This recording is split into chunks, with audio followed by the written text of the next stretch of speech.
Let's have a look at a couple of very simple profit and loss questions. The techniques that I'm using here could be equally applicable to various other types of percentage questions, but profit and loss demonstrate these sort of basic techniques very, very well indeed. Let's say you buy something for £400, and let's say that you sell the same item for £500. I want to know what percentage profit have you made on that deal. Okay, it's very simple. What percentage profit? Well, first of all, you've got to work out what the actual profit is. So the examiner would be looking for a calculation which actually worked out what is the profit that you actually make first. If you want percentage profit, first of all, let's work out how many pounds you actually make in profit.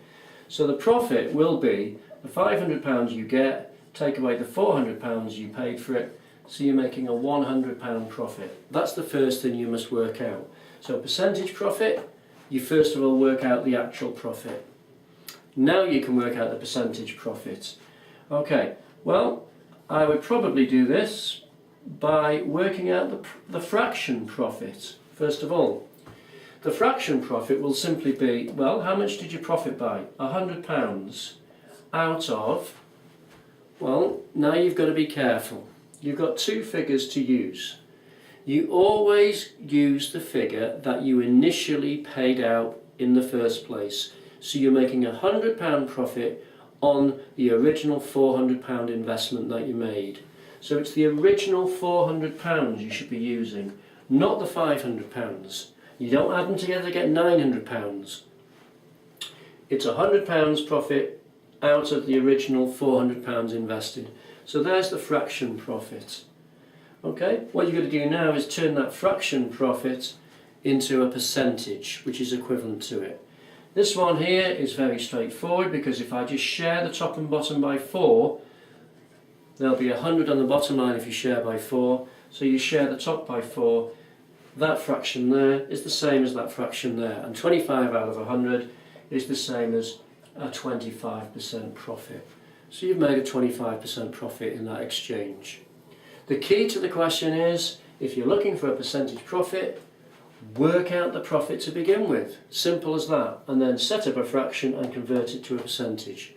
If you were doing it without with a calculator rather, then simply say 100, share by 400, you get 0.25.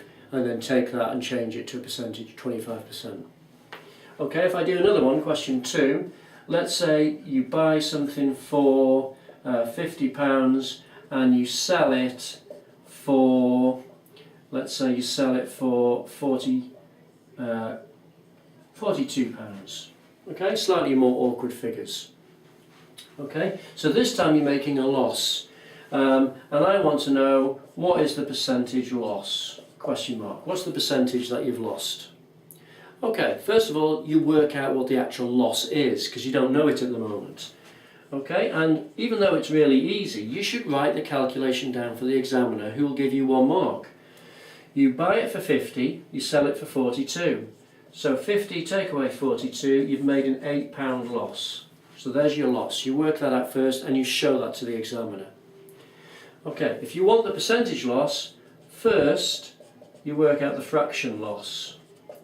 Well, it's the £8 you've lost out of your original investment. And your original investment this time was the bigger number, 50. So it's £8 out of 50 that you've lost. Okay, £8 out of 50. We now convert that to the percentage which is equivalent to it.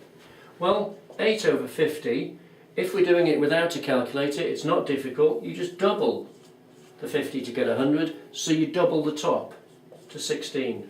So 8/50ths is the same as 16/100ths. So therefore, percentage loss will simply be 16 over 100 is the same as 16%. And there you go. Simple as that. Principle is the same as the question 1. If you want a percentage loss, you first work out the loss. And then you say the loss is £8 out of the original investment, which in this case was the 50. There you go, a couple of very simple examples of working out percentage profit and percentage loss. That's the end of this video.